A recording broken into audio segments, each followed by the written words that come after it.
Friends, ಕರ್ತನಾದ ಯೇಸು ಕ್ರಿಸ್ತನ ದಿವ್ಯ ನಾಮದಲ್ಲಿ ನಿಮ್ಮೆಲ್ಲರಿಗೂ ಶಲೋಮ್. ವಿಮೋಚನಕಾಂಡ 14ನೇ ಅಧ್ಯಾಯ 10ನೇ ವಚನ. ಫರೋಹನು ಸಮೀಪಿಸುತ್ತಿರುವಾಗ ಇಸ್ರಾಯೇಲ್ಯರು ಕಣ್ಣೆತ್ತಿ ಐಗುಪ್ತ್ಯರು ತಮ್ಮ ಹಿಂದೆ ಬರುವುದನ್ನು ಕಂಡು ಬಹಳ ಭಯಪಟ್ಟು ಯೆಹೋವನಿಗೆ ಮೊರೆಯಿಟ್ಟರು. ಏನ್ ಮಾಡಿದ್ರು? ಹಿಂದೆ ಫರೋಹನು ಬೆನ್ನಟ್ಟಿ ಬರುತ್ತಿರುವಾಗ ಭಯಪಟ್ರು. ಇಸ್ರಾಯೇಲ್ಯರಿಗೆ ದೇವರು ಹೇಳ್ತಾರೆ, ನಾನು ನಿಮಗೆ ವಾಗ್ದಾನ ಭೂಮಿಗೆ ಕರ್ಕೊಂಡು ಹೋಗ್ತೇನೆಂದು ಹೇಳಿದಂತಹ ದೇವರು ಯಾಕೆ ಅವರಿಗೆ ಈ ಕಷ್ಟವನ್ನು ತಂದರು? ಯಾಕೆ ಫರೋಹನು ಬೆನ್ನಟ್ಟಿ ಬರ್ತಿದ್ದಾನೆ? ಈಗ ಫರೋಹ ಅಂದ್ಕೊಳ್ತಾನೆ, ಈಗ ಇವರು ಸಿಕ್ಕಾಕೊಂಡಿದ್ದಾರೆ. ಎಡಗಡೆಯಲ್ಲಿ ಬಲಗಡೆಯಲ್ಲಿ ಪರ್ವತಗಳಿವೆ, ಮುಂದೇನೋ ಸಮುದ್ರ ಇದೆ, ಹಿಂದೇನೋ ನಾವಿದ್ದೇವೆ, ಈಗ ಸಿಕ್ಕಾಕೊಂಡಿದ್ದಾರೆ ಎಂದು ಸಂಭ್ರಮ ಪಡುತ್ತಾ ಇಸ್ರಾಯೇಲ್ ಪ್ರಜೆಗಳ ಹಿಂದೆ ಫರೋಹನು ಹೋಗುತ್ತಿರುವಾಗ ಇಸ್ರಾಯೇಲ್ ಪ್ರಜೆಗಳು ಏನ್ ಮಾಡುತ್ತಾರೆ ಗೊತ್ತಾ? ಮೊದಲು ಏನ್ ಮಾಡಿದ್ರು? ಯೆಹೋವನಿಗೆ ಮೊರೆಯಿಟ್ಟರು. ಸಹೋದರ ಸಹೋದರಿಯರೇ, ಕೇಳಿರಿ. ನಿಮ್ಮ ಜೀವಿತದಲ್ಲಿ ಯಾವುದೇ ಒತ್ತಡವಾಗಲಿ, ಭಯವಾಗಲಿ, ಭೀತಿಯಾಗಲಿ, ಟೆನ್ಷನ್ ಆಗಲಿ ಹುಟ್ಟಿಸುವಂತಹ ಪರಿಸ್ಥಿತಿ ಯಾವುದೋ ಒಂದು ಧಾವಿಸಿದೆ ಅಂದ್ಕೊಳ್ಳೋಣ. ಅದು ಗಂಡನಿಂದ ಧಾವಿಸಬಹುದು, ಅದು ಹೆಂಡತಿಯಿಂದ ಧಾವಿಸಬಹುದು, ಮಕ್ಕಳಿಂದ ಅದು ಧಾವಿಸಬಹುದು, ಬಂಧುಗಳ ನಿಮಿತ್ತ ಧಾವಿಸಬಹುದು.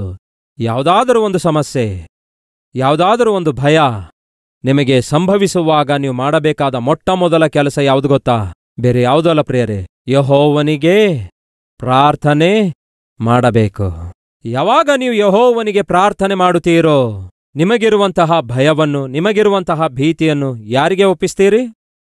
ದೇವರಿಗೆ ಒಪ್ಪಿಸುತ್ತೀರಿ. ಹಾಗೆಯೇ ಆ ಭಯವನ್ನು, ಭೀತಿಯನ್ನು, ಬಾಧೆಯನ್ನು ದೇವರಿಗೆ ಒಪ್ಪಿಸಿದ ನಂತರ ನೀವೇನ್ ಮಾಡಬೇಕು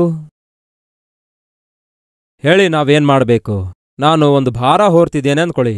ಆ ಭಾರ ನಾನು ಹೊರಲಿಕ್ಕಾಗ್ತಾ ಇಲ್ಲ, ಅದರ ಭಾರದ ನಿಮಿತ್ತ ನಾನು ಕುಸಿದು ಬೀಳುವಂತವನಾಗಿದ್ದೇನೆ. ಆಗ ಸಡನ್ ಆಗಿ ನೀವು ಬಂದು ಸ್ವಲ್ಪ ಹೊತ್ತು ಅದನ್ನು ನಾನು ಹೊರುತ್ತೇನೆ ಕೊಡಿ ಅನ್ನುತ್ತೀರಿ. ನನ್ನ ಮೇಲೆ ಇರುವ ಭಾರವನ್ನು ಒಂದು ವೇಳೆ ನೀವು ಹೊತ್ಕೊಂಡಿದ್ದೀರಿ ಅಂದ್ಕೊಳ್ಳಿ. ಅವಾಗ ನನಗೇನುಂಟಾಗುತ್ತೆ ಹೇಳಿ? ಜೋರಾಗಿ ಹೇಳಿ. ಹಗುರ ಉಂಟಾಗುತ್ತೆ. ಆಗ ನನಗೆ ಎಂತಹ ಫೀಲಿಂಗ್ಸ್ ಬರುತ್ತೆ ಹೇಳಿ?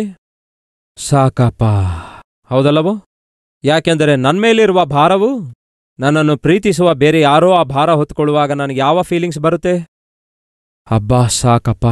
ಅದೇ ರೀತಿ ಪ್ರಾರ್ಥನೆಯಲ್ಲಿ ದೇವರ ಬಳಿಗೆ ನಿಮಗಿರುವ ಭಾರವನ್ನು, ನಿಮಗಿರುವ ಬಹಳ ಭಾರವನ್ನು, ನಿಮಗಿರುವ ಭಯವನ್ನು, ನಿಮಗಿರುವ ಭೀತಿಯನ್ನು ಕರ್ತನ ಸನ್ನಿಧಿಗೆ ತಂದು ಆತನಿಗೆ ನಿಮ್ಮ ಭಾರವನ್ನು ಒಪ್ಪಿಸಿದ ನಂತರ ನಿಮಗೆ ಎಂತಹ ಫೀಲಿಂಗ್ಸ್ ಬರಬೇಕು? ಹೇಳ್ತೇನೆ ಕೇಳಿ. ಯಾವಾಗ ನೀವು ದೇವರ ಬಳಿಗೆ ಬಂದು ನಿಮ್ಮ ಭಾರವನ್ನೆಲ್ಲ ಇಳಿಸಿಕೊಳ್ಳುತ್ತೀರೋ, ಒಬ್ಬ ಭಕ್ತನು ಹೇಳ್ತಾನೆ, ಪ್ರಾರ್ಥನೆ ಎಂಬ ಸ್ಥಳವು ನಿಮ್ಮ ಭುಜದ ಮೇಲಿರುವಂತಹ ಭಾರವು ಮತ್ತೊಂದು ಭುಜದ ಮೇಲೆ ಶಿಫ್ಟ್ ಆಗುವಂತಹ ಸಮಯವಾಗಿದೆ.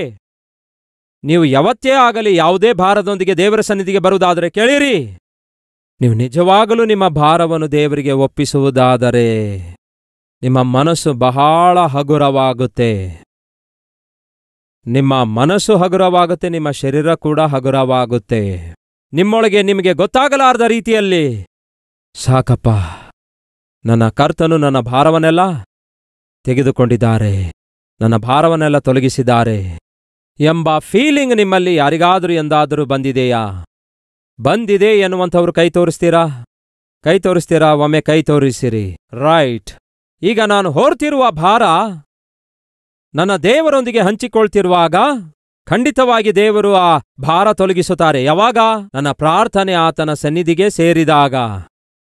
ಒಂದು ವೇಳೆ ನಾನು ಪಾಪದಲ್ಲಿ ಜೀವಿಸುತ್ತಿರುವುದಾದರೆ, ಒಂದು ವೇಳೆ ನಾನು ದೇವರಿಗೆ ವ್ಯತಿರೇಕವಾಗಿ ಜೀವಿಸುತ್ತಿರುವುದಾದರೆ, ಕರ್ತನೇ ನನ್ನ ಭಾರವನ್ನೆಲ್ಲ ತೊಲಗಿಸು ಎಂದು ಎಷ್ಟೇ ಪ್ರಾರ್ಥನೆ ಮಾಡಿದರೂ ಕೂಡ ಆ ಭಾರ ತೊಲಗಿಸಲ್ಪಡುವುದಿಲ್ಲ. ಕಾರಣವೇನೆಂದರೆ ನಿಮಗೂ ದೇವರಿಗೂ ಮಧ್ಯ ಪಾಪ ಅಡ್ಡ ಬಂದಿದೆ. ರಕ್ಷಿಸಲಾರದಂತೆ ನನ್ನ ಕೈ ಮೋಟುಗೈ ಆಗಲಿಲ್ಲ, ಕೇಳಲಾರದಂತೆ ನನ್ನ ಕಿವಿಗಳು ಕಿವುಡಾಗಲಿಲ್ಲ. ನಿಮ್ಮ ಅಪರಾಧಗಳೇ, ನಿಮ್ಮ ದೋಷಗಳೇ ನಿಮಗೂ ನನಗೂ ಮಧ್ಯದಲ್ಲಿ ಅಡ್ಡ ಬಂದಿವೆ. ನಿಮ್ಮ ಪಾಪಗಳು ನಿಮಗೂ ನನಗೂ ಮಧ್ಯದಲ್ಲಿ ಅಡ್ಡ ಬಂದಿರುವುದರಿಂದಲೇ ನಾನು ನಿಮ್ಮ ಪ್ರಾರ್ಥನೆ ಕೇಳಲಿಕ್ಕಾಗಲಿಲ್ಲ, ನಾನು ನಿಮ್ಮನ್ನು ರಕ್ಷಿಸಲಿಕ್ಕಾಗಲಿಲ್ಲ, ನಿಮ್ಮ ಭಾರ ತೊಲಗಿಸಲಿಕ್ಕಾಗಲಿಲ್ಲ. ಸಹೋದರ ಸಹೋದರಿಯರೇ, ಕೇಳ್ತಿದ್ದೀರಾ? ನಿಮ್ಮ ಭಾರ ಯಾವುದೇ ಆಗಿರಬಹುದು, ನಿಮ್ಮ ಭಯ ಯಾವುದೇ ಆಗಿರಬಹುದು, ನೀವು ದೇವರ ಸನ್ನಿಧಿಗೆ ಬಂದು ಮೊಳಕಾಲೂರಿ ಆ ಭಾರವನ್ನು ಕರ್ತನಿಗೆ ಒಪ್ಪಿಸಿದಾಗ ನಿಮ್ಮ ಮನಸ್ಸು ಹಗುರವಾಗಿದೆ ಎನ್ನುವುದಾದರೆ ಯೇಸು ಬಂದಿದ್ದಾರೆ, ನಿಮ್ಮ ಭಾರವನ್ನೆಲ್ಲ ತೊಲಗಿಸಿದ್ದಾರೆ ಎಂದರ್ಥ. ಆ ಭಾರವು ಆ ಬಾಧೆಯು ನಿಮ್ಮ ಹೃದಯದೊಳಗಿಂದ ತೊಲಗಿಸಲ್ಪಡದೇ ಇರುವುದಾದರೆ ಬಹುಶಃ ನಿಮ್ಮ ಪ್ರಾರ್ಥನೆ ದೇವರ ಸನ್ನಿಧಿಗೇ ಸೇರಲಿಲ್ಲ ಎಂದರ್ಥ. ದಯವಿಟ್ಟು ಇದನ್ನು ಅರ್ಥ ಮಾಡಿಕೊಳ್ಳಿ. ಆ ದಿನ ಪ್ರಾರ್ಥಿಸ್ತಾರಂತೆ ಇಸ್ರಾಯೇಲರೆಲ್ಲರೂ ಸೇರಿ, ದೇವರೇ, ಎದುರುಗಡೆ ಸಮುದ್ರ ಇದೆ, ಸುತ್ತಲೂ ಕೂಡ ಪರ್ವತಗಳಿವೆ, ಮುಂದೆ ಸಮುದ್ರ, ಹಿಂದೆ ಫರೋನ ಸೈನ್ಯ, ನಾವು ಸಿಕ್ಕಾಕೊಂಡಿದ್ದೇವೆ, ನಮ್ಮನ್ನು ಬಿಡಿಸಿರಿ, ನಮ್ಮನ್ನು ಕಾಪಾಡಿರಿ ಎಂದು ಪ್ರಾರ್ಥನೆ ಮಾಡಿದ ನಂತರ ಅವರು ಏನ್ ಮಾಡಬೇಕಿತ್ತು? ದೇವರು ಖಂಡಿತವಾಗಿಯೂ ನಮ್ಮನ್ನು ಕಾಪಾಡುತ್ತಾರೆ ಎಂದು ನಂಬಬೇಕಿತ್ತು. ಒಂದು ವೇಳೆ ಪಕ್ಕದಲ್ಲಿದ್ದವರು ಭಯಪಡ್ತಿರುವಾಗ ಭಯಪಡಬೇಡಿರಿ, ದೇವರು ಖಂಡಿತವಾಗಿ ನಮ್ಮನ್ನು ಕಾಪಾಡ್ತಾರೆ. ಹೇಗೆ ಹೇಳಬಲ್ಲಿರಿ ಅಂದಾಗ ನಾವು ಪ್ರಾರ್ಥಿಸಿದೇವಲ್ಲವೇ? ನಮ್ಮ ಪ್ರಾರ್ಥನೆ ದೇವರು ಲಾಲಿಸಿದಾರಲ್ಲವೇ? ಖಂಡಿತವಾಗಿಯೂ ಅದ್ಭುತ ಮಾಡ್ತಾರೆ, ಅದನ್ನು ನಂಬಿರಿ ಎಂಬುದಾಗಿ ಹೇಳಬೇಕೋ ಇಲ್ಲವೋ? ಹೇಳಬೇಕು. ಸಹೋದರರೇ, ಸಹೋದರಿಯರೇ, ಮತ್ತೊಮ್ಮೆ ಹೇಳ್ತೇನೆ ಕೇಳಿ. ನಿಮ್ಮ ಜೀವಿತದಲ್ಲಿನ ಕಷ್ಟಗಳಾಗಿರ್ಬೋದು, ನಷ್ಟಗಳಾಗಿರ್ಬೋದು, ಇಕ್ಕಟ್ಟು ಬಿಕ್ಕಟ್ಟಾಗಿರ್ಬೋದು, ಅವು ನಿಮ್ಮ ಕುಟುಂಬದಲ್ಲಿ ಯಾರ ಮುಖಾಂತರವಾದರೂ ಬರಬಹುದು. ಆದರೆ ಅವುಗಳನ್ನೆಲ್ಲ ತೆಗೆದುಕೊಂಡು ನೀವು ದೇವರ ಸನ್ನಿಧಿಗೆ ಹೋಗಿ ಆತನಿಗೆ ಒಪ್ಪಿಸುವುದಾದರೆ ನಿಮ್ಮ ಕಷ್ಟ ಆತನು ತೀರಿಸುತ್ತಾನೆ, ನಿಮ್ಮ ಭಾರ ಆತನೇ ವಹಿಸುತ್ತಾನೆ. ಹಾಗೆ ಆತನು ನಿಮ್ಮ ಭಾರವನ್ನು, ನಿಮ್ಮ ಬಾಧೆಯನ್ನು ಆತನು ತನ್ನ ಮೇಲೆ ಹೊತ್ತುಕೊಂಡಾಗ ನೀವು ಖಂಡಿತವಾಗಿ ಮನಸ್ಸಲ್ಲಿ ಹಗುರವಾಗುತ್ತೀರಿ. ಹಾಗೆ ನಿಮ್ಮ ಮನಸ್ಸು ಹಗುರವಾಗುವವರೆಗೂ ನೀವೇನ್ ಮಾಡಬೇಕು?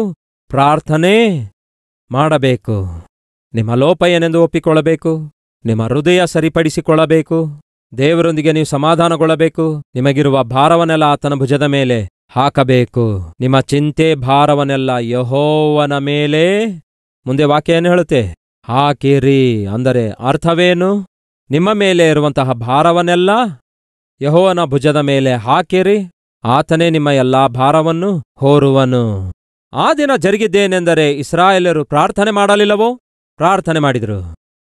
ಮಾಡಿದ ನಂತರ ಅವರು ಏನ್ ಮಾಡಿದರೆಂದು ನೋಡೋಣ ಬನ್ನಿ. ನಮಗಿರುವ ಸಮಸ್ಯೆ ಅವರಿಗಿರುವ ಸಮಸ್ಯೆ ಒಂದೇ ಆಗಿದೆ. 10ನೇ ವಚನದಲ್ಲಿ, ಐಗುಪ್ತ್ಯರು ತಮ್ಮ ಹಿಂದೆ ಬರುತ್ತಿರುವುದನ್ನು ಇಸ್ರಾಯೇಲ್ಯರು ಕಂಡು ಬಹಳ ಭಯಪಟ್ಟು ಯೆಹೋವನಿಗೆ ಮೊರೆಯಿಟ್ಟರು. ಆನಂತರ ಅವರು ಮೋಶೆಗೆ ಏನ್ ಮಾಡಿದ್ರಂತೆ? ನಿಮಗೆ ಅರ್ಥ ಆಗುವಂತೆ ಹೇಳ್ತೇನೆ ಕೇಳಿ. ನಿಮ್ಮ ಮನೆಯಲ್ಲಿ ಆರ್ಥಿಕ ಸಮಸ್ಯೆ ಇದೆ ಅಂದ್ಕೊಳ್ಳಿ, ಅದರಿಂದ ಸ್ವಲ್ಪ ನಿಮಗೆ ಒತ್ತಡ ಇದೆ ಅಂದ್ಕೊಳ್ಳಿ, ಅದರ ನಿಮಿತ್ತ ಸ್ವಲ್ಪ ಮಟ್ಟಿಗೆ ಪರಿಸ್ಥಿತಿಗಳು ಕಷ್ಟಕರವಾಗಿವೆ ಅಂದ್ಕೊಳ್ಳಿ. ಆಗ ನೀವೇನ್ ಮಾಡ್ತೀರಿ? ದೇವರ ಬಳಿಗೆ ಹೋಗಿ ನಿಮಗಿರುವ ಕಷ್ಟವನ್ನು, ಮನೆಯಲ್ಲಿರುವ ಆರ್ಥಿಕ ಸಮಸ್ಯೆಯನ್ನು ದೇವರೊಂದಿಗೆ ಹಂಚಿಕೊಳ್ತೀರಿ. ಹಾಗೆ ದೇವರೊಂದಿಗೆ ಹಂಚಿಕೊಂಡ ನಂತರ ದೇವರು ನಿಮಗೇನು ಕೊಡ್ತಾರೆ? ನಿಮ್ಮ ಮನಸ್ಸಲ್ಲಿ ನೆಮ್ಮದಿಯನ್ನು ಕೊಡ್ತಾರೆ. ಹಾಗೆ ನೆಮ್ಮದಿಯನ್ನು ಹೊಂದಿಕೊಂಡ ನಂತರ ನೀವೇನ್ ಮಾಡಬೇಕು? ನಿಮ್ಮ ಗಂಡ ಒಂದು ವೇಳೆ ಮನೆಗೆ ಪಾಪ ನಿರಾಶೆ ನಿರುತ್ಸಾಹದೊಂದಿಗೆ ಬರಿಗೈಯಿಂದ ಮನೆಗೆ ಬರ್ತಾನೆ, ಆಗ ಹೆಂಡತಿಯಾಗಿ ನೀವೇನ್ ಮಾಡಬೇಕು? ನಿರಾಶೆ ನಿರುತ್ಸಾಹದಿಂದ ಬರಿಗೈಯಿಂದ ಮನೆಗೆ ಗಂಡ ಬಂದು ಕುರ್ಚಿಯಲ್ಲಿ ಕೂತ್ಕೊಳ್ತಾನೆ. ಯಾಕೆಂದರೆ ಅವನು ಹೋದ ಕೆಲಸ ಆಗ್ಲಿಲ್ಲ, ಲೋನ್ ಸಿಗುತ್ತೆ ಅಂದ್ಕೊಂಡ ಸಿಗ್ಲಿಲ್ಲ, ಸಹಾಯ ಮಾಡ್ತೇನೆಂದಿದ್ದವರು ಕೈ ಎತ್ತಿಬಿಟ್ಟಿದ್ದಾರೆ, ಬಹಳ ನಿರಾಶೆಗೊಳಗಾಗಿ ಅಲ್ಲಿ ಕೂತ್ಕೊಂಡಿರ್ತಾನೆ. ಆಗ ಪ್ರಾರ್ಥನೆ ಮಾಡಿದಂತಹ ನೀವು ಏನ್ ಮಾಡಬೇಕು ಹೇಳಿ? ಏನ್ರಿ? ಧೈರ್ಯದಿಂದಿರಿ. ದೇವರು ಯಾವುದೋ ಒಂದು ಅದ್ಭುತವಾದ ಮಾರ್ಗ ನಮಗೋಸ್ಕರ ತೆರೆಯುತ್ತಾರೆ. ಈ ದಿನ ನಮಗಿರುವಂತಹ ಆರ್ಥಿಕ ಸಮಸ್ಯೆಯ ಕುರಿತಾಗಿ ನಾನು ಪ್ರಾರ್ಥಿಸಿದಾಗ ದೇವರು ನನಗೆ ಧೈರ್ಯವನ್ನು ಕೊಟ್ಟಿದ್ದಾರೆ, ದೇವರು ನನಗೆ ನೆಮ್ಮದಿ ಕೊಟ್ಟಿದ್ದಾರೆ. ವಾಕ್ಯವನ್ನು ಓದುತ್ತಿರುವಾಗ ದೇವರು ನನಗೆ ನೆಮ್ಮದಿ ಕೊಟ್ಟಿದ್ದಾರೆ. ಧೈರ್ಯದಿಂದಿರಿ, ಚಿಂತಿಸಬೇಡಿ. ಹೀಗೆ ನೀವೇ ಕುಗ್ಗಿ ಹೋಗುವುದಾದರೆ ಇನ್ನು ನಮ್ಮ ಮಕ್ಕಳ ಸಂಗತಿ ಏನು? ಧೈರ್ಯದಿಂದಿರಿ. ದೇವರು ನನಗೆ ವಾಗ್ದಾನ ಮಾಡಿದಾರ್ರಿ, ಬೇಕಾದರೆ ನೀವೇ ನೋಡಿ ಆ ವಾಗ್ದಾನ ಏನೆಂದು ಎಂದು ಹೀಗೆ ವಾಗ್ದಾನ ನೀವು ತೋರಿಸಿದಿರಿ ಅಂದ್ಕೊಳ್ಳಿ. ಆಗ ನಿಮ್ಮ ಗಂಡನಿಗೆ ನೀವೇನ್ ಮಾಡ್ತೀರಿ? ಧೈರ್ಯಗೊಳಿಸುತ್ತೀರಿ, ಬಲಪಡಿಸುತ್ತೀರಿ, ಆದರಿಸುತ್ತೀರಿ.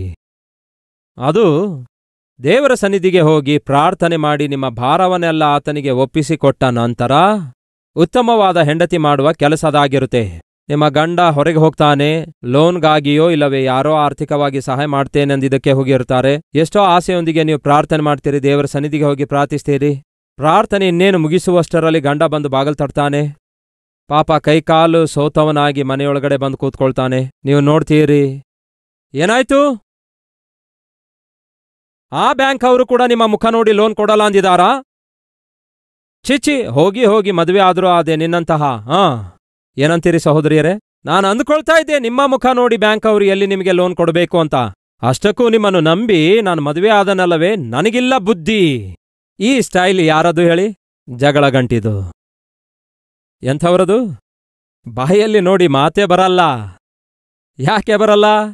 ಏನಿಲ್ಲ, ನೀವು ನನ್ನ ಬಗ್ಗೆ ಮಾತಾಡ್ತಿದ್ದೀರಿ, ನನಗೇನು ಗೊತ್ತು ನಾನು ನಿಮ್ಮ ಬಗ್ಗೆ ಮಾತಾಡ್ತಿದ್ದೀನೆಂದು? ಸುಮ್ಮನೆ ಎಕ್ಸಾಂಪಲ್ ಹೇಳ್ತಿದ್ದೇನೆ. ನೀವು ಪ್ರಾರ್ಥನೆ ಮಾಡಿದ್ದೀರಿ. ಕರ್ತನ ಸನ್ನಿಧಿಗೆ ಹೋಗಿದ್ದೀರಿ. ನಿಮ್ಮ ಮನೆ ಸಮಸ್ಯೆ ಹೇಳ್ಕೊಂಡಿದ್ದೀರಿ. ದೇವ್ರೇನ್ ಮಾಡಿದ್ದಾರೆ? ನಿಮಗೆ ಧೈರ್ಯ ಕೊಟ್ಟಿದ್ದಾರೆ. ದೇವ್ರೇನ್ ಮಾಡಿದ್ದಾರೆ? ನಿಮಗೆ ವಾಗ್ದಾನ ಕೊಟ್ಟಿದ್ದಾರೆ. ಈ ವಾಗ್ದಾನ ಕೊಟ್ಟಿರೋದು, ಧೈರ್ಯ ಕೊಟ್ಟಿರೋದು ಎದಕ್ಕಾಗಿ? ನಿಮ್ಮ ಗಂಡನ ಮೇಲೆ ಬೈದಾಡುವುದಕ್ಕಾಗಿಯೋ? ನಿಮ್ಮ ಗಂಡನೊಂದಿಗೆ ಜಗಳವಾಡುವುದಕ್ಕಾಗಿಯೋ? ಮನೆಗೆ ಬಂದಂತಹ ಗಂಡನಿಗೆ ಬೈದು ಮನೆ ಹೊರಗೆ ಹಾಕುವುದಕ್ಕಾಗಿಯೋ? ಇಲ್ಲ ಪ್ರಿಯರೇ, ಇದು ಸುಮ್ಮನೆ ನಿಮಗೆ ಅರ್ಥ ಆಗುವುದಕ್ಕಾಗಿ ಹೇಳಿದ್ದೇನೆ ಹೊರತು ನಿಮ್ಮನ್ನು ನಿಂದಿಸುವುದಕ್ಕಾಗಿ ಅಲ್ಲ ಪ್ರಿಯರೇ. ಇಸ್ರಾಯೇಲ್ಯರ ಮೆಂಟಾಲಿಟಿ ಎಕ್ಸಾಕ್ಟ್ ಆಗಿ ಹೀಗೆ ಇತ್ತು. ಮುಂದೆ ಸಮುದ್ರ ಇದೆ, ಅಕ್ಕಪಕ್ಕಕ್ಕೆ ಬೆಟ್ಟಗಳಿವೆ, ಹಿಂದೆ ಏನೋ ಫರೋ ಬರ್ತಿದ್ದಾನಂತೆ. ಇವರೆಲ್ಲ ಏನ್ ಮಾಡಿದ್ರಂತೆ? ಯೆಹೋವನೇ, ನಮ್ಮ ದೇವರೇ ಎಂದು ದೇವರಿಗೆ ಮೊರೆ ಇಟ್ಟರಂತೆ. ಮೊರೆ ಇಟ್ಟ ನಂತರ ಉತ್ತರ ಹೊಂದಿಕೊಳ್ಳುವವರೆಗೂ ಪ್ರಶಾಂತವಾಗಿರ್ಬೇಕಲ್ಲವೇ? ಅವರಿರಲೇ ಇಲ್ಲ. ದೇವರಿಗೆ ಮೊರೆ ಇಟ್ಟರಂತೆ. ಆನಂತರ ಹಿಂದಕ್ಕೆ ತಿರುಗಿ ನೋಡಿದ್ರಂತೆ. ಫರೋಹ ಬರ್ತಾ ಇದ್ದನಂತೆ. ಇನ್ನು ಈಗ ಶುರು ಮಾಡಿಕೊಳ್ತಾರೆ. ಏನ್ ಮಾಡ್ತಾರೆ? ಈಗ ತಾನೇ ಒಂದು ವರ್ಷನ್ ಹೇಳಿದೇನಲ್ಲವೇ? ನೋಡೋಣ ಬನ್ನಿ ಏನಾಯ್ತೆಂದು. 10ನೇ ವಚನ. ಹಿಂದೆ ಫರೋಹನು ಬರುತ್ತಿರುವಾಗ ಇಸ್ರಾಯೇಲ್ಯರು ಕಣ್ಣೆತ್ತಿ ಐಗುಪ್ತ್ಯರು ತಮ್ಮ ಹಿಂದೆ ಬರುವುದನ್ನು ಕಂಡು ಬಹಳ ಭಯಪಟ್ಟು ಯೆಹೋವನಿಗೆ ಮೊರೆ ಇಟ್ಟರು. ಒಳ್ಳೆಯದೇ. ಪ್ರಾರ್ಥನೆ ಮಾಡಿದ್ರಂತೆ, ಬಹಳ ಸಂತೋಷ. ಆಕಾಶದ ಕಡೆಗೆ ಕಣ್ಣೆತ್ತಿದ್ರಂತೆ, ಒಳ್ಳೆಯದೇ. ಆನಂತರ ಅವರು ಮೋಶೆಗೆ, ಹೆಂಡತಿ ಪ್ರಾರ್ಥನೆ ಮಾಡ್ತಾಳೆ, ಪ್ರಾರ್ಥನೆ ಮಾಡಿ ದೇವರಿಗೆ ಬೇಡಿಕೊಳ್ತಾಳೆ. ಅಷ್ಟರಲ್ಲಿಯೇ ಗಂಡ ಬಂದು ಬಾಗಲ್ ತಟ್ತಾನೆ. ಬಾಗಲ್ ತೆರೆದ್ರೆ ಗಂಡ ಒಳಗೆ ಬರ್ತಾನೆ. ಆನಂತರ ಗಂಡನೊಂದಿಗೆ ಎನ್ನುವ ಮಾತು. ಆ ನಂತರ ಗಂಡನೊಂದಿಗೆ ಐಗುಪ್ತ ದೇಶದಲ್ಲಿ ಸಮಾಧಿಗಳೆಲ್ಲವಾದದರಿಂದ ಈ ಅರಣ್ಯದಲ್ಲಿ, ಅಂದರೆ ಈ ರೆಂಟ್ ಮನೆಯಲ್ಲಿ ಸಾಯಿಸುವುದಕ್ಕಾಗಿ ನೀನು ನನ್ನನ್ನು ಇಲ್ಲಿಗೆ ಕರೆತಂದೀಯಾ? ನಮ್ಮನ್ನು ಐಗುಪ್ತ್ಯದಿಂದ ಹೊರಗೆ ಕರ್ಕೊಂಡು ಬಂದು ನಮಗೆ ಯಾಕೆ ಹೀಗೆ ಮಾಡಿದೆ? ನನಗೆ ಮದುವೆಯಾಗಿ ಯಾಕೆ ನನ್ನ ಸಂಸಾರ ಹೀಗೆ ಹಾಳು ಮಾಡಿದೆ? ನನ್ನ ತಂಟೆಗೆ ಬರಬೇಡ, ನಾನು ತವರು ಮನೆಗೆ ಹೋಗುತ್ತೇನೆ. ನಾನು ಹೇಳ್ತಿರುವಾಗ ನೀವು ನಗ್ತಿದ್ದೀರಿ, ಆದರೆ ಎಕ್ಸಾಕ್ಟ್ ಆಗಿ ಅದೇ ಜರುಗುತ್ತಾ ಇದೆ. ಬೇಕಾದರೆ ನೀವೇ ನೋಡಿ. ಮೋಶೆಗೆ ಇಸ್ರಾಯೇಲ್ರು ಏನ್ ಹೇಳ್ತಾರೆ? ಏನು, ನಮ್ಮ ಊರಲ್ಲಿ ನಾವು ಸಾಯುವುದಕ್ಕೆ ನಮಗೇನಾದರೂ ಅಲ್ಲಿ ಸಮಾಧಿಗಳಿಲ್ಲ ಅಂದುಕೊಂಡಿದೀಯಾ? ನಮ್ಮ ಗೊಡವೆಗೆ ಬರಬೇಡ. ನಾವು ಎಲ್ಲಿಂದ ಬಂದಿದ್ದೇವೆ? ಐಗುಪ್ತ ದೇಶದಿಂದ ಬಂದಿದ್ದೇವೆ. ಎಲ್ಲಿಗೆ ಹೋಗ್ತೇವೆ? ಐಗುಪ್ತಕ್ಕೆ ಹೊರಟು ಹೋಗ್ತೇವೆ. ನೀವು ಕೂಡ ಎಲ್ಲಿಂದ ಬಂದಿದ್ದೀರಿ? ತವ್ರ ಮನೆಯಿಂದ. ಎಲ್ಲಿಗೆ ತಿರುಗಿ ಹೋಗ್ತೀರಿ? ತವ್ರ ಮನೆಗೆ ತಿರುಗಿ ಹೋಗ್ತೀರಿ. ಅದರಲ್ಲೂ ಏನನ್ನು ಮಾಡಿ? ಪ್ರಾರ್ಥನೆ ಮಾಡಿ, ಉಪವಾಸವಿದ್ದು. ಒಂದು ಸಾರಿ ಆಲೋಚಿಸಿ, ಈ ಇಸ್ರಾಯೇಲ್ಯರ ಮೆಂಟಾಲಿಟಿ ನೋಡಿ. ಪ್ರಾರ್ಥನೆ ಮಾಡುತ್ತಾರೆ, ನಂಬಬೇಕಲ್ಲವೇ ದೇವರಿಗೆ? ಪ್ರಾರ್ಥನೆ ಮಾಡುತ್ತಾರೆ, ವಿಶ್ವಾಸವಿಡಬೇಕಲ್ಲವೇ ದೇವರಲ್ಲಿ? ಪ್ರಾರ್ಥನೆ ಮಾಡಿದ ನಂತರ ಮೋಶೆಯ ಕಡೆಗೆ ನೋಡಿ ಇಷ್ಟ ಬಂದ ರೀತಿಯಲ್ಲಿ ಮಾತಾಡುತ್ತಾರೆ. ಏನು, ನಮ್ಮನ್ನು ಕೊಂದಾಕಬೇಕಂದ್ಕೊಂಡಿದೀಯಾ? ನಮ್ಮನ್ನು ಹೂಣಿಡಬೇಕಂದ್ಕೊಂಡಿದೀಯಾ? ಇಲ್ಲಿಯೇ ನಮಗೆ ಸಮಾಧಿ ಮಾಡಬೇಕಂದಿದೀಯಾ? ನಮ್ಮ ಗೊಡವೆಗೆ ನೀನು ಬರಬೇಡ. ಇಂಡೈರೆಕ್ಟ್ ಆಗಿ ಏನ್ ಹೇಳ್ತಿದ್ದಾರೆ? ನಮ್ಮ ಕರ್ಮ ಕೆಟ್ಟಿ ನಿನ್ನನ್ನು ನಂಬಿದೆವು, ನಮ್ಮ ಕರ್ಮ ಕೆಟ್ಟು ನಿನ್ನೊಂದಿಗೆ ಬಂದೆವು. ಅಷ್ಟಕ್ಕೂ ನಾವು ಬರದೇ ಇದ್ರೆ ಚೆನ್ನಾಗಿತ್ತು ಅನ್ನುತ್ತಾರೆ. ಹೆಂಡತಿಯನ್ನು ಹೇಳ್ತಾರೆ, ನಿನಗೆ ಮದುವೆ ಆಗದಿದ್ರೆ ಚೆನ್ನಾಗಿರ್ತಾ ಇತ್ತು ಎಂದು ಹೇಗೆ ಹೇಳ್ತಾರೋ ಹಾಗೆ ಹೇಳಿದ್ರು. ಮತ್ತೆ ಪ್ರಾರ್ಥನೆ ಯಾಕೆ ಮಾಡಿದ್ರಿ? ಮತ್ತ್ಯಾಕೆ ದೇವರಿಗೆ ಕೇಳಿದ್ರಿ? ಮೋಶೆಯನ್ನು ನೋಡಿ ಅವರು ಇಷ್ಟ ಬಂದಂತೆ ಕಿರುಚುತ್ತಾರೆ, ಕೂಗಾಡುತ್ತಾರೆ. ಅದಕ್ಕೆ ಕಾರಣವೇನೆಂದರೆ ಹಿಂದೆ ಫರೋ ಸೈನ್ಯದೊಂದಿಗೆ ಬರುತ್ತಿದ್ದಾನೆ. ಅಂತಹ ಸಮಯದಲ್ಲಿ ಮೋಶೆಯನ್ನು ನೋಡಿ, ನಮ್ಮ ತಂಟೆಗೆ ಬರಬೇಡ, ಐಗುಪ್ತ್ಯರಿಗೆ ದಾಸರಾಗಿಯೇ ಇರುವೆವು ಎಂಬುದಾಗಿ ನಿನಗೆ ಐಗುಪ್ತ್ಯ ದೇಶದಲ್ಲಿ ಹೇಳಿರುವ ಮಾತು ಇದೇ ಅಲ್ಲವೋ? ನಾವು ಈ ಅರಣ್ಯದಲ್ಲಿ ಸಾಯುವುದಕ್ಕಿಂತ ಐಗುಪ್ತ್ಯರಿಗೆ ದಾಸರಾಗಿಯೇ ಇರುವುದು ವಾಸಿಯಲ್ಲವೇ ಎಂದು ಹೇಳಿದರು. ನಿನ್ನೊಂದಿಗೆ ಸಂಸಾರ ಮಾಡುವುದಕ್ಕಿಂತ ತವರು ಮನೆಗೆ ಹೋಗುವುದೇ ಬೆಟರ್ ಆಗಿದೆ. ಅದು ಕೂಡ ಪ್ರಾರ್ಥನೆ ಮಾಡಿದ್ಮೇಲೆ. ಇದ್ದೀರಾ ಈ ದಿನ ನಮ್ಮ ಮಧ್ಯ ಅಂಥವರು? ಸಹೋದರರೇ, ಅಂಥವರಿದ್ದೀರಾ? ಒಂದು ಕಡೆ ಸಭೆಗೆ ಬರುತ್ತಾ, ಪ್ರಾರ್ಥನೆಯಲ್ಲಿ ಪಾಲ್ಗೊಳ್ಳುತ್ತಾ, ಮನೆಗೆ ಹೋಗಿ ಹೆಂಡತಿ ವರದಕ್ಷಿಣೆ ತರದೇ ಇರುವುದಕ್ಕಾಗಿ, ಹೆಂಡತಿ ಸ್ವಲ್ಪ ಸಣ್ಣಗಾಗಿರುವುದಕ್ಕಾಗಿ, ಹೆಂಡತಿ ಸ್ವಲ್ಪ ಕಪ್ಪಾಗಿರುವುದಕ್ಕಾಗಿ, ಹೆಂಡತಿ ಸ್ವಲ್ಪ ಅನಾರೋಗ್ಯ ಹಾದು ಹೋಗುತ್ತಿರುವುದಕ್ಕಾಗಿ, ಮೇಲಿಂದ ಮೇಲೆ ಆ ಹೆಂಡತಿಗೆ ನೋಡಿ, ಚಿಚ್ಚಿ ಹೋಗಿ ಹೋಗಿ ಮದುವೆ ಆದರೂ ಆದೆ, ರೋಗಿಸ್ಥಳಿಗೆ ಮದುವೆ ಆದೆ. ಇದು ಕೂಡ ಪ್ರಾರ್ಥನೆ ಮಾಡಿದ್ಮೇಲೆ ಹೇಳ್ತಾರೆ. ಸಭೆಯಿಂದ ಹೋಗಿ ಹೇಳ್ತಾರೆ, ವಿದ್ಯಾಭ್ಯಾಸ ಇಲ್ಲದವಳಿಗೆ ಮದುವೆ ಆದೆ, ₹1 ವರದಕ್ಷಿಣೆ ತರದವಳಿಗೆ ಮದುವೆ ಆದೆ. ಅದೇ ನಿನಗೆ ಬಿಟ್ರೆ ಬೇರೆಯವಳಿಗೆ ಮದುವೆ ಆಗಿದ್ರೆ ಮಾಡ್ಕೊಳ್ಬೇಕಿತ್ತು. ಮತ್ತೆ ಹುಡುಗಿ ಕೊಡೋರು ಯಾರೂ ಇಲ್ಲದಕ್ಕೆ ನೀವು ಅವಳಿಗೆ ಮದುವೆ ಆದ್ರಿ. ಮೇಲಿಂದ ಭಕ್ತನು ನೀನು, ಪ್ರಾರ್ಥನೆ ಮಾಡ್ತೀರಿ, ಸಭೆಗೆ ಬರ್ತೀರಿ, ಸ್ತೋತ್ರ ಸ್ತೋತ್ರ ಅನ್ನುತ್ತೀರಿ, ಫಸ್ಟ್ ಲೈನಲ್ಲೇ ಕೂತ್ಕೊಳ್ತೀರಿ. ಮನೆಗೆ ಹೋದ್ಮೇಲೆ ಹೆಂಡತಿಗೆ ನರಕ ಯಾತನೆ ತೋರಿಸ್ತೀರಿ. ಉಪವಾಸ ಪ್ರಾರ್ಥನೆಯಲ್ಲಿ ಉಪವಾಸವಿರ್ತೀರಿ. ಅದರಿಂದ ಏನು ಲಾಭ ಹೇಳಿ? ಇದೆಲ್ಲ ಅರ್ಥ ಆಗುವಂತೆ ಹೇಳ್ತಿದ್ದೇನೆ. ಒಂದು ಕಡೆ ನಾವು ಭಕ್ತರಾಗಿದ್ದೇವೆ, ಮತ್ತೊಂದು ಕಡೆ ಬಾಧಿಸುವಂಥವರು ಕೂಡ ಆಗಿದ್ದೇವೆ. ಅಷ್ಟಕ್ಕೂ ದೇವ್ರೇನ್ ಮಾಡ್ತಿದ್ದಾರೆ? ಅರ್ಥ ಮಾಡಿಕೊಳ್ಳಿ ಕ್ರೈಸ್ತಿಯ ಸಮಾಜವೇ, ಅರ್ಥ ಮಾಡಿಕೊಳ್ಳಿರಿ. ನಮ್ಮನ್ನು ಸಿಕ್ಕಾಕಿಸುವುದು ದೇವರಿಗೇನಾದ್ರೂ ಇಷ್ಟವೋ? ನಮ್ಮನ್ನು ಕಷ್ಟದಲ್ಲಿ ಏನಾದ್ರೂ ಬಂಧಿಸಿಡೋದು ದೇವರಿಗಿಷ್ಟವೋ? ನಾವು ಒದ್ದಾಡುವ ರೀತಿಯಲ್ಲಿ ನಮಗೆ ಮಾಡುವಂಥದ್ದು ದೇವರಿಗಿಷ್ಟವೋ? ಇಲ್ಲ ಪ್ರಿಯರೇ. ಮತ್ತ್ಯಾಕೆ ಪ್ರಿಯರೇ ದೇವರು ಇಸ್ರಾಯೇಲರನ್ನು ಸಮುದ್ರದ ಬಳಿಗೆ ಕರೆತಂದ್ರು? ಯಾಕೆ ಅವರನ್ನು ಮಾರ್ಗವಿಲ್ಲದ ಸ್ಥಳಕ್ಕೆ ತಂದ್ರು? ಗುರಿ ಗಮ್ಯ ಇಲ್ಲದ ಸ್ಥಳಕ್ಕೆ ದೇವರು ತಂದ್ರು. ಕಾಲೆತ್ತಿ ಕಾಲಿಡಲಾರದಂತಹ ಸ್ಥಳಕ್ಕೆ ದೇವರು ಕರೆತಂದ್ರು. ಯಾಕೆ ದೇವರು ಹಾಗೆ ಕರೆತಂದ್ರು? ಈ ದಿನ ನಮ್ಮ ಮಧ್ಯೆ ಯಾರಾದ್ರೂ ಇದ್ದೀರಾ? ಅದೇನೋ ನನಗೆ ಅರ್ಥ ಆಗ್ತಿಲ್ಲ ಬ್ರದರ್. ಪ್ರಾರ್ಥನೆ ಮಾಡ್ತಾ ಇದ್ದೇನೆ ಅನ್ನೋದಾದ್ರೆ ಮಾಡ್ತಿದ್ದೇನೆ, ಉಪವಾಸ ಕೂಡ ಇರ್ತಾ ಇದ್ದೇನೆ, ದೇವ್ರ ವಿಷಯದಲ್ಲಿ ನಂಬಿಕೆ ಇದೆ ಅನ್ನೋದಾದ್ರೆ ಇದೆ. ಆದರೆ ಅದೇನೋ ದೇವರು ನನ್ನನ್ನು ಯಾಕೋ ಸಿಲುಕಿಸಿದ್ದಾರೆ. ಅದೇನೋ ದೇವರು ನನಗೆ ಆ ಕಡೆಯೂ ಈ ಕಡೆಯೂ ಇಲ್ಲದಂತೆ ಮಾಡಿದ್ದಾರೆ. ಕಾಲೆತ್ತಿ ಕಾಲಿಡ್ಲಿಕ್ಕಾಗ್ತಾ ಇಲ್ಲ. ಯಾವ ಮಾರ್ಗ ನನಗೆ ಕಾಣಿಸ್ತಿಲ್ಲ. ಏನ್ ಮಾಡಬೇಕೆಂದು ನನಗೆ ಅರ್ಥವಾಗ್ತಿಲ್ಲ. ಯಾವ ದಾರಿ ತೋಚುತ್ತಾ ಇಲ್ಲ. ಮತ್ತೆ ಏನಾಗಿ ಹೋದ್ರು ದೇವರು? ನಾನು ಮಾಡಿದ ಪ್ರಾರ್ಥನೆಯೆಲ್ಲ ಏನಾದವು? ನನ್ನ ಕಣ್ಣೀರೆಲ್ಲ ಏನಾಗಿ ಹೋದವು? ನಾನು ಸುರಿಸಿರುವ ಕಣ್ಣೀರೆಲ್ಲ ಏನಾದವು? ನನ್ನ ಪ್ರಾರ್ಥನೆ ಮಾಡಿದ ಉಪವಾಸವೆಲ್ಲ ಏನಾದವು? ಕೊಟ್ಟ ಕೃತಜ್ಞತೆ ಕಾಣಿಕೆಯೆಲ್ಲ ಏನಾಗಿ ಹೋದವು? ಯಾಕೆ ದೇವರು ನನಗೆ ಈ ರೀತಿಯಾಗಿ ಸಿಲುಕಿಸಿಬಿಟ್ಟಿದ್ದಾರೆ? ಆ ಕಡೆಯೂ ಈ ಕಡೆಯೂ ಇಲ್ಲದಂತೆ ಮಾಡಿಬಿಟ್ಟಿದ್ದಾರೆ ಎಂಬುದಾಗಿ ನಮ್ಮಲ್ಲಿ ಬಹಳ ಜನರು ದೇವರನ್ನು ಪ್ರಶ್ನಿಸ್ತಾ ಇರ್ತಾರೆ, ತಮ್ಮಲ್ಲೇ ತಾವು ಕೊರಗುತ್ತಾ ಇರ್ತಾರೆ. ಮತ್ತೆ ಕೆಲವೊಂದು ಸಾರಿ ದೇವರಿಗೆ ವ್ಯತಿರೇಕವಾಗಿ ತಮ್ಮ ಸ್ನೇಹಿತರೊಂದಿಗೆ, ಆಪ್ತರೊಂದಿಗೆ, ಬಂಧುಗಳೊಂದಿಗೆ ಹೀಗೆಯೇ ಮಾತಾಡ್ತಾರೆ. ಅದೇನೋ ರೀ, ನನಗೆ ಬಹಳ ಬೇಸರ ಆಗ್ತಿದೆ. ಏನಾಗ್ತಿದೆ ಅಂತಾರೆ? ಬೇಸರ ಆಗ್ತಿದೆ ಅನ್ನುತ್ತಾರೆ. ನನಗೆ ಸಭೆಗೆ ಬರುವಂತಹ ಮನಸ್ಸು ಸ್ವಲ್ಪವೂ ಆಗ್ತಿಲ್ಲ. ಪ್ರಾರ್ಥನೆ ಮಾಡಲು ಮನಸ್ಸಾಗ್ತಿಲ್ಲ. ಯಾಕೆ? ಅದಕ್ಕಾಗಿ ಮಾಡಿದ್ರೆ ಏನ್ ಲಾಭ ಇದೆ ಹೇಳಿ? ದೇವರು ಸಿಕ್ಕಾಕಿಸಿದ್ದಾರೆ. ಹೌದಾ? ಇಸ್ರಾಯೇಲ್ ಪ್ರಜೆಗಳನ್ನು ದೇವರು ಸಿಕ್ಕಾಕೊಳ್ಳುವಂತೆ ಮಾಡಿದರೋ? ಮುಂದೆ ಸಮುದ್ರ ಇಟ್ಟಿದ್ದಾರೆ, ಎಡಗಡೆಗೆ ಬಲಗಡೆಗೆ ಪರ್ವತಗಳನ್ನಿಟ್ಟಿದ್ದಾರೆ. ಹಿಂದ್ಗಡೆಯಿಂದ ಫರೋಹನ ಸೈನ್ಯ ಬಂದು ಬೆನ್ನಟ್ಟುತ್ತಾ ಇದ್ದಾರೆ. ಈಗ ಇಸ್ರಾಯೇಲ್ ಪ್ರಜೆಗಳೆಲ್ಲ ಏನ್ ಮಾಡ್ತಿದ್ದಾರೆ? ನೀನು ನಮ್ಮನ್ನು ಕೊಲ್ಲುವುದಕ್ಕಾಗಿಯೇ ಇಲ್ಲಿಗೆ ಕರೆತಂದೆ. ಇಂಡೈರೆಕ್ಟ್ ಆಗಿ ಯಾರಿಗೆ ಹೇಳ್ತಿದ್ದಾರೆ ಅವರು? ದೇವರಿಗೆ ಹೇಳ್ತಿದ್ದಾರೆ. ಮೋಶೆಗೆ ಬೈತಾ ಇದ್ರು, ಮೋಶೆಯ ಮೇಲೆ ಕಿರ್ಚಾಡ್ತಾ ಇದ್ರು. ವಾಸ್ತವದಲ್ಲಿ ಯಾರಿಗೆ ಕಿರ್ಚಾಡ್ತಿದ್ದಾರೆ? ದೇವರ ಮೇಲೆ ಕಿರ್ಚಾಡ್ತಿದ್ದಾರೆ. ನಾವು ಹೇಳಲಿಲ್ಲವೋ? ಐಗುಪ್ತ್ಯದಲ್ಲಿಯೇ ನಾವು ದಾಸರಾಗಿರ್ತೇವೆಂದು ಹೇಳಲಿಲ್ಲವೋ? ಎಂತಹ ದುರ್ಮಾರ್ಗಿಗಳು ನೋಡಿ. ಐಗುಪ್ತ್ಯದಲ್ಲಿ ಇವರು ದಾಸರಾಗಿದ್ದಾಗ ಗೋಳಾಡಿದ್ರು, ಇವರು ನರಳಾಡಿದ್ರು, ಮೊರೆ ಇಟ್ಟಿದ್ರು. ಅಯ್ಯ ಕರ್ತನೇ, ಈ ದಾಸತ್ವದೊಳಗಿಂದ ದಯವಿಟ್ಟು ನಮ್ಮನ್ನು ಬಿಡಿಸು ಎಂದು ಮೊರೆ ಇಟ್ಟಾಗ ಅವರ ನರಳಾಟವನ್ನು ಯೆಹೋವನು ಕೇಳಿ ಅವರನ್ನು ಇಗೋ ಫರೋಹನ ಕೈಯಿಂದ ಬಿಡಿಸಿ ವಾಗ್ದಾನ ಭೂಮಿಗೆ ನಡೆಸುತ್ತಿರುವಾಗ ದೇವರಿಗೆ ಪ್ರಶ್ನಿಸ್ತಿದ್ದಾರೆ. ಏನನ್ನುತ್ತಿದ್ದಾರೆ ಗೊತ್ತಾ? ನಾವು ಐಗುಪ್ತ್ಯದಲ್ಲಿಯೇ ಸತ್ರೆ ಚೆನ್ನಾಗಿರ್ತಿತ್ತು, ಅನವಶ್ಯಕವಾಗಿ ನಿನ್ನ ಮಾತು ನಂಬಿ ಬಂದೆವು. ಈಗ ನೋಡು ಏನಾಗ್ತಿದೆ ಎಂದು. ದಿಕ್ಕು ದಸೆ ಇಲ್ಲದ ಪರಿಸ್ಥಿತಿ ಎದುರಾಯಿತು. ಈಗ ಸಿಕ್ಕಾಕೊಂಡೆವು. ಏನ್ ಮಾಡಬೇಕೆಂದು ತಿಳಿಯಲಾರದ ಪರಿಸ್ಥಿತಿ ಇತ್ತು. ಅದನ್ನೇ ಅವರು ಹೇಳ್ತಿದ್ದಾರೆ.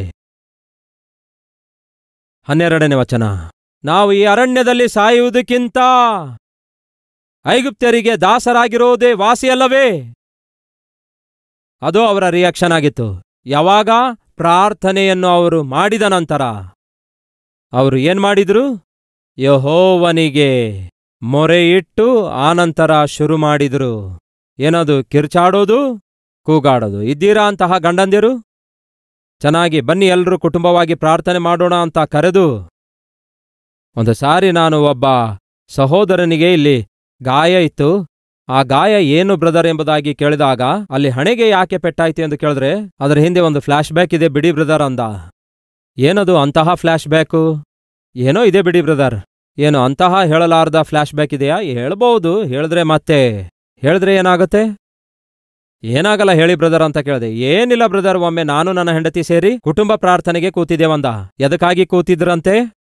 ಕುಟುಂಬ ಪ್ರಾರ್ಥನೆಗಾಗಿ ಕೂತಿದ್ರಂತೆ. ಕುಟುಂಬ ಪ್ರಾರ್ಥನೆಗಾಗಿ ಕೂತ್ಕೊಂಡಾಗ ಯಾವುದೋ ಒಂದು ವಾಕ್ಯದ ವಿಷಯದಲ್ಲಿ ಹೆಂಡತಿಯೇನೋ ಹೌದಂದಿದ್ದಳಂತೆ, ಗಂಡ ಏನೋ ಇಲ್ಲ ಅಂದಿದನಂತೆ. ವಾಕ್ಯದ ವಿಷಯದಲ್ಲಿ ಅಂತೆ. ಗಂಡನಿಗೆ ಕೋಪ ಬಂದು ಪಾಪ ಹೆಂಡತಿಯ ಕೂದಲು ಹಿಡ್ಕೊಳ್ಳಿಕ್ ಹೋದ. ಪಕ್ಕದಲ್ಲಿಯೇ ಬೇಲನಿತ್ತು, ಬೇಲನ್ ಹಿಡ್ಕೊಂಡು ಹೊಡೆದಳು. ಕೇಳ್ತಿದ್ದೇನೆ ಸಹೋದರ ಸಹೋದರಿಯರೇ, ಎಲ್ಲಿ ಇದು? ಕುಟುಂಬ ಪ್ರಾರ್ಥನೆಯಲ್ಲಿ.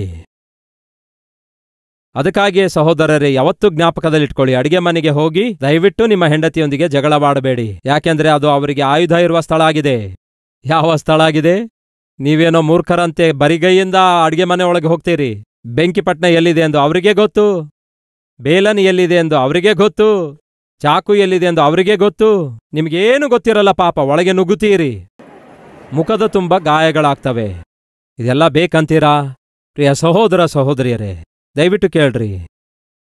ಇಸ್ರಾಯೇಲ್ಯರಿಗೂ ನಮಗೂ ಬಹಳ ಹತ್ತಿರದ ಹೊಂದಾಣಿಕೆ ಇವೆ, ಬಹಳ ಹತ್ತಿರದ ಸಂಬಂಧವಿದೆ.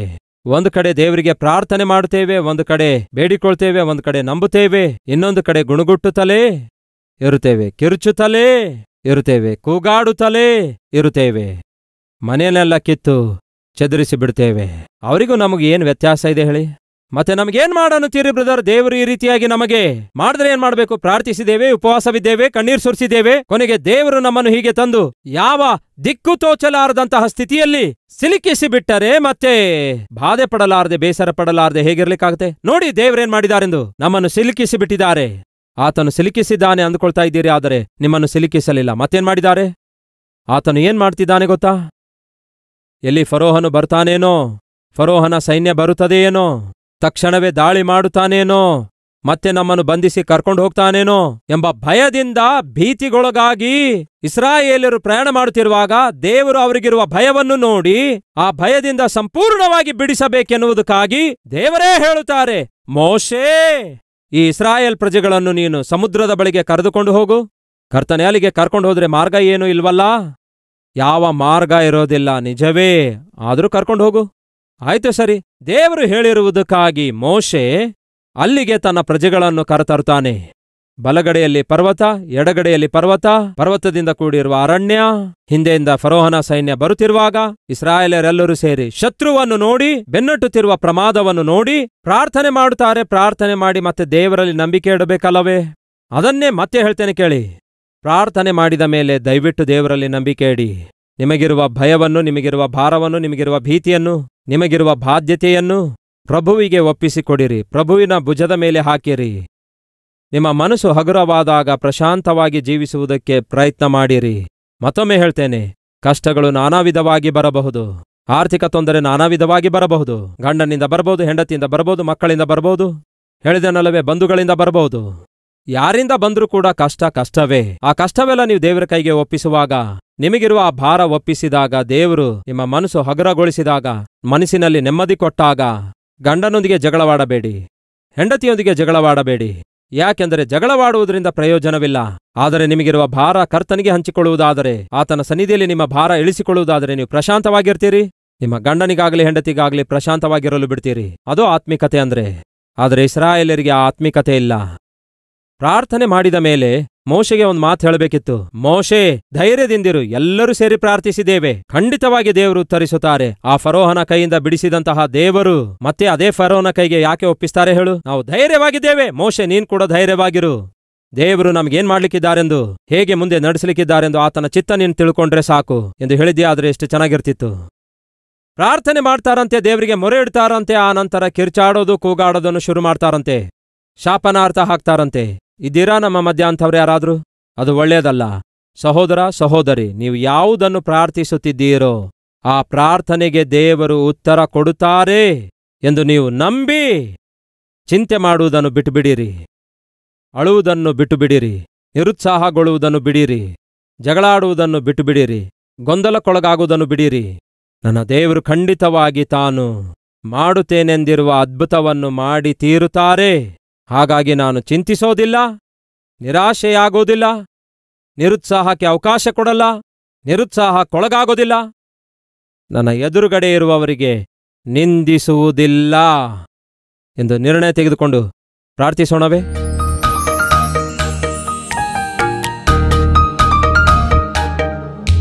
ಮಹಾಪರಿಶುದ್ಧನಾದ ಪ್ರೀತಿಯುಳ್ಳ ತಂದೆಯೇ, ನಾವಂದುಕೊಳ್ತಿದ್ದೇವೆ ನಮ್ಮ ಕತೆ ಮುಗಿದೋಯ್ತೆಂದು. ನಾವಂದುಕೊಳ್ತಿದ್ದೇವೆ ನಮ್ಗೆ ಯಾವ ಮಾರ್ಗ ಕಾಣಿಸುತ್ತಾ ಇಲ್ಲವೆಂದು. ನಾವಂದುಕೊಳ್ತಿದ್ದೇವೆ ಯಾವ ಮಾರ್ಗವೇ ಇಲ್ಲವೆಂದು. ನಾವಂದುಕೊಳ್ತಿದ್ದೇವೆ ನಾವು ನಮ್ಮ ಮುಕ್ತಾಯಕ್ಕೆ ಬಂದಿದ್ದೇವೆ ಎಂದು. ಆದರೆ ನೀವು ಹೇಳ್ತಾ ಇದ್ದೀರಿ ಮೌನವಾಗಿರಿ ಎಂದು. ನಂಬಿಕೆಯುಳ್ಳವರಾಗಿ ಸುಮ್ಮನಿರಿ ಅನ್ನುತ್ತಾ ಇದ್ದೀರಿ. ನಾನು ನಿಮ್ಮ ಕಣ್ಮುಂದೆ ಮಾಡುವ ಅದ್ಭುತವನ್ನು ಕಣ್ಣಾರೆ ನೋಡಿರಿ ಎಂದು ನೀವು ಕರ್ತನೆ ನಮಗೆ ಕೊಡುವಂತಹ ವಾಗ್ದಾನಕ್ಕಾಗಿ ನಿಮಗೆ ವಂದನೆಗಳು, ಸ್ತೋತ್ರಗಳು ದೇವರೇ. ಅಸಾಧ್ಯವಾದವುಗಳನ್ನು ಸಾಧ್ಯಗೊಳಿಸುವಂತಹ ಮಹಾದೇವರು ನೀವಾಗಿದ್ದೀರಿ. ಈ ದಿನ ನಮ್ಮ ಜೀವಿತದಲ್ಲಿ ಯಾರ ವಿಷಯದಲ್ಲಿ ಭಯವಿದೆಯೋ, ಯಾವ ವಿಷಯದಲ್ಲಿ ಭೀತಿ ಇದೆಯೋ ಅದನ್ನು ದೇವರೇ ನಿಮ್ಮ ಕೈಗೆ ಒಪ್ಪಿಸುತ್ತಿದ್ದೇವೆ. ನೀವೇ ನಮ್ಮ ಪ್ರಾಣಾತ್ಮ ಶರೀರಗಳಲ್ಲಿ ಸಮಾಧಾನವನ್ನು ದಯಪಾಲಿಸಿರಿ, ನೆಮ್ಮದಿಯನ್ನು ದಯಪಾಲಿಸಿರಿ. ನಮ್ಮ ಪ್ರಯಾಣದಲ್ಲಿ, ಈ ಆತ್ಮಿಕ ಪ್ರಯಾಣದಲ್ಲಿ, ಈ ಜೀವಿತ ಪ್ರಯಾಣದಲ್ಲಿ ಅಡ್ಡ ಬರುವಂತಹ ಪ್ರತಿಯೊಂದು ಕೆಂಪು ಸಮುದ್ರವನ್ನು ದೇವರೇ ನೀವು 2 ಭಾಗವನ್ನಾಗಿ ಸೀಳಬೇಕೆಂದು ಕೋರಿಕೊಳ್ಳುತ್ತಿದ್ದೇನೆ. ಆಪತ್ತಾಗಿ ಕಾಣಿಸಿಕೊಳ್ಳುವಂತಹ ಪ್ರತಿಯೊಂದು ಅವಸ್ಥೆಯನ್ನು ದೇವರೇ ಆಶೀರ್ವಾದವನ್ನಾಗಿ ಮಾರ್ಪಡಿಸಿರೆಂದು ಕೋರಿಕೊಳ್ಳುತ್ತಿದ್ದೇನೆ. ನಂಬಿಕೆಯಿಂದ ಪ್ರಾರ್ಥನೆ ಮಾಡಿರುವಂತಹ ಪ್ರತಿಯೊಬ್ಬರ ಪ್ರಾರ್ಥನೆ ನೀವು ಲಾಲಿಸಿದ್ದಕ್ಕಾಗಿ ನಿಮಗೆ ವಂದನೆಗಳು, ಸ್ತೋತ್ರಗಳನ್ನು ಸಲ್ಲಿಸುತ್ತಾ ಯೇಸುವಿನ ನಾಮದಲ್ಲಿ ನಿಮ್ಮನ್ನು ಘನಪಡಿಸುತ್ತಾ ಈ ಪ್ರಾರ್ಥನೆಯನ್ನು, ಸ್ತೋತ್ರವನ್ನು ಅರ್ಪಿಸುತ್ತಿದ್ದೇವೆ ತಂದೆಯೇ, ಆಮೇನ್. ಈ ದಿನ ಕಲ್ವರಿ ಸ್ವರವನ್ನು ಕೋಟ್ಯಾಂತರ ಜನ ವೀಕ್ಷಿಸುತ್ತಿದ್ದಾರೆ. ಉರ್ದು ಭಾಷೆಯಲ್ಲಿ ಜಮ್ಮು ಕಾಶ್ಮೀರ್, ಪಾಕಿಸ್ತಾನ್, ಅಫ್ಘಾನಿಸ್ತಾನ್, ಗಲ್ಫ್ ಕಂಟ್ರೀಸ್ಗಳಲ್ಲಿ, ನೇಪಾಳ ಭಾಷೆಯಲ್ಲಿ, ಆಸಾಂ ಭಾಷೆಯಲ್ಲಿ, ತೆಲುಗುವಿನಲ್ಲಿ, ಹೀಗೆ ಭಾರತ ದೇಶದಲ್ಲಿರುವಂತಹ ಪ್ರಧಾನ ಭಾಷೆಗಳಲ್ಲಿ ಯೇಸುಕ್ರಿಸ್ತನ ಕುರಿತಾದ ಪ್ರೀತಿ ಸುವಾರ್ತೆಯನ್ನು ಪ್ರತಿ ಭಾಷೆಯಲ್ಲಿ ಸಾರುತ್ತಿರುವಂತಹ ಮೊಟ್ಟ ಮೊದಲ ಸಭೆ ಈ ಭಾರತ ದೇಶ ಚರಿತ್ರೆಯಲ್ಲಿಯೇ ನಮ್ಮ ಕಲ್ವರಿ ಟೆಂಪಲ್ ಆಗಿದೆ. ಯಾಕೆ ಇಷ್ಟೊಂದು ಸುವಾರ್ತೆ ಪ್ರಕಟಿಸುತ್ತಾ ಇದ್ದೇವೆ? ಯಾಕೆ ಇಷ್ಟೊಂದು ಭಾಷೆಗಳಲ್ಲಿ ಸುವಾರ್ತೆ ತಲುಪಿಸಬೇಕೆಂದು ತವಕಿಸುತ್ತಿದ್ದೇವೆ? ನಮ್ಮ ಬಲಗಡೆಯಲ್ಲಿರುವ ಬಾಂಗ್ಲಾದೇಶಲ್ಲಾಗಿರ್ಬೋದು, ನಮ್ಮ ಕೆಳಭಾಗದಲ್ಲಿರುವ ಶ್ರೀಲಂಕಾದಲ್ಲಿ, ಮೇಲಿರುವಂತಹ ನೇಪಾಲ್ನಲ್ಲಿ, ಎಡಭಾಗದಲ್ಲಿರುವ ಪಾಕಿಸ್ತಾನ್, ಅಫ್ಘಾನಿಸ್ತಾನ್, ಗಲ್ಫ್ ಕಂಟ್ರೀಸ್ಗಳಲ್ಲಿ ಈ ದಿನ ಕಲ್ವರಿ ಸ್ವರ ಪ್ರಸಾರವಾಗುತ್ತಾ ಇದೆ. ಅವರು ಮಾತಾಡುವಂತಹ ಭಾಷೆಯಲ್ಲಿಯೇ ಕೇವಲ ನಮ್ಮ ದೇಶದಲ್ಲಿ ಮಾತ್ರವಲ್ಲ, ನಮ್ಮ ದೇಶದ ಸುತ್ತಲಿರುವಂತಹ ದೇಶಗಳಲ್ಲಿ ಸುವಾರ್ತೆ ಸಾರುತ್ತಾ ಇದ್ದೇವೆ. ಮುಂದ್ಬರುವಂತಹ ದಿನಗಳಲ್ಲಿ ಏಷ್ಯಾ ಖಂಡದಲ್ಲಿರುವಂತಹ ಪ್ರತಿ ದೇಶಕ್ಕೆ ಸುವಾರ್ತೆ ಸಾರುವಂತಹ ಸಭೆಯಾಗಿ ನಮ್ಮ ಸಭೆಯನ್ನು ದೇವರು ಆಶೀರ್ವದಿಸಬೇಕು ಎಂದು ನಾವು ಪ್ರಾರ್ಥಿಸುವವರಾಗಿರಬೇಕು. ನಾವು ತಿಳಿದುಕೊಂಡಿರುವ ಸತ್ಯವನ್ನು ತಿಳಿಸಲಾರದೇ ಇರುವುದಾದರೆ ಎಷ್ಟು ನಷ್ಟ. ಒಂದು ನಿರ್ಣಯ ತೆಗೆದುಕೊಳ್ಳಿ. ನಾನು ರಕ್ಷಿಸಲ್ಪಟ್ಟಿರುವುದಾದರೆ ಯಾರೋ ಒಬ್ಬರು ನನಗೆ ಯೇಸುವಿನ ಬಗ್ಗೆ ತಿಳಿಸಿದ್ರು.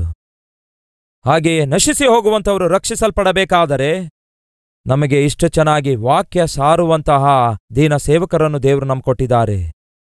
ವಾಕ್ಯ ಬಹು ವಿವರವಾಗಿಯೂ, ವಾಕ್ಯ ಬಹು ಅರ್ಥಗರ್ಭಿತವಾಗಿಯೂ, ಎಲ್ಲರೂ ಅರ್ಥ ಮಾಡಿಕೊಳ್ಳುವ ವಿಧಾನದಲ್ಲಿಯೂ ವಾಕ್ಯ ಸಾರುವಂತಹ ಸೇವಕರನ್ನು ದೇವರು ನಮ್ಗೆ ಕೊಟ್ಟಿದ್ದಾರೆ. ಈ ಸೇವಕರಿಗೆ ಸಹಾಯ ಮಾಡುವುದಾದರೆ, ಇಂತಹ ಸಂದೇಶವನ್ನು ಅನೇಕ ಲಕ್ಷಾಂತರ ಜನರು ಕೇಳುವಂತೆ ಮಾಡುವುದಾದರೆ ಅನೇಕರ ಜೀವಿತಗಳು ಬದಲಾಗುತ್ತವೆ ಎಂಬ ನಂಬಿಕೆ ಖಂಡಿತವಾಗಿ ನಿಮ್ಮೆಲ್ಲರಿಗೆ ಇದ್ದೇ ಇರುತ್ತೆ. ಆ ನಂಬಿಕೆಯುಳ್ಳ ಸಹೋದರ ಸಹೋದರಿಯರೇ, ಅದನ್ನು ಕ್ರಿಯೆಯಲ್ಲಿಡಿಯಿರಿ, ಸುವಾರ್ತೆ ತಲುಪಿಸಿರಿ. ಕರ್ತನ ನಾಮದಲ್ಲಿ ಪ್ರಾರ್ಥಿಸುವವರೆಲ್ಲರಿಗೆ ಏನಾಗುತ್ತೆ? ರಕ್ಷಣೆ ಉಂಟಾಗ್ತದೆ. ಹಾಗೆ ಪ್ರಾರ್ಥಿಸಬೇಕಾದರೆ ನಂಬಿಕೆ ಇಡಬೇಕು. ಹಾಗೆ ನಂಬಿಕೆ ಇಡಬೇಕಾದರೆ ಕೇಳಬೇಕು. ಕೇಳಬೇಕಾದರೆ ಯಾರಾದರೂ ಒಬ್ಬರು ಕೇಳುವಂತೆ ಮಾಡಬೇಕು. ಕೇಳುವಂತೆ ನನ್ನಂತಹ ಸೇವಕರು ಮಾಡಬೇಕಾದರೆ ನನ್ನ ಹಿಂದೆ ಇದ್ದುಕೊಂಡು ಏನ್ ಮಾಡಬೇಕು? ಈ ಸೇವಕನ ಸ್ವರವನ್ನು ಅನೇಕ ಭಾಷೆಗಳಲ್ಲಿ ತರ್ಜುಮೆ ಮಾಡಿ ಕೇಳುವಂತೆ ಮಾಡಬೇಕು. ನಾನೇನು ಮಾಡಬಲ್ಲೆನೋ ಬಹುಶಃ ಅದು ನೀವು ಮಾಡಲಾರದೇ ಇರಬಹುದು. ನೀವೇನನ್ನು ಮಾಡಬಲ್ಲಿರೋ ಬಹುಶಃ ಅದನ್ನು ನಾನು ಮಾಡ್ಲಿಕ್ಕಾಗದೇ ಇರಬಹುದು. ನೀವು ನಾನು ಒಟ್ಟಿಗೆ ಸೇರುವುದಾದರೆ ಲೋಕಕ್ಕೆ ಸುವಾರ್ತೆಯನ್ನು ತಲುಪಿಸಬಹುದು.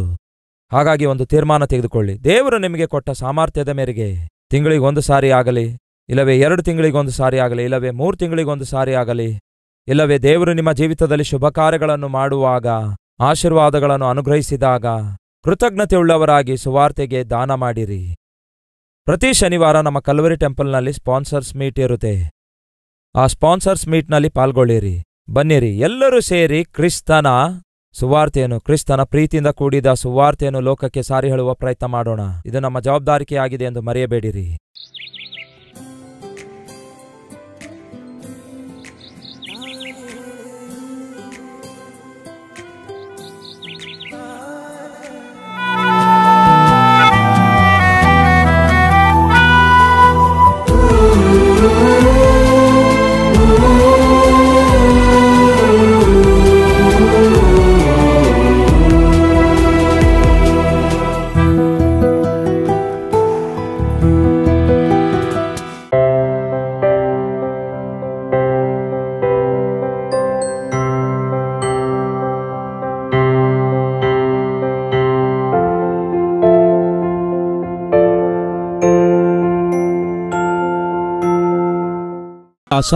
Calvary, post box number 30, Kukatpally, Hyderabad 72.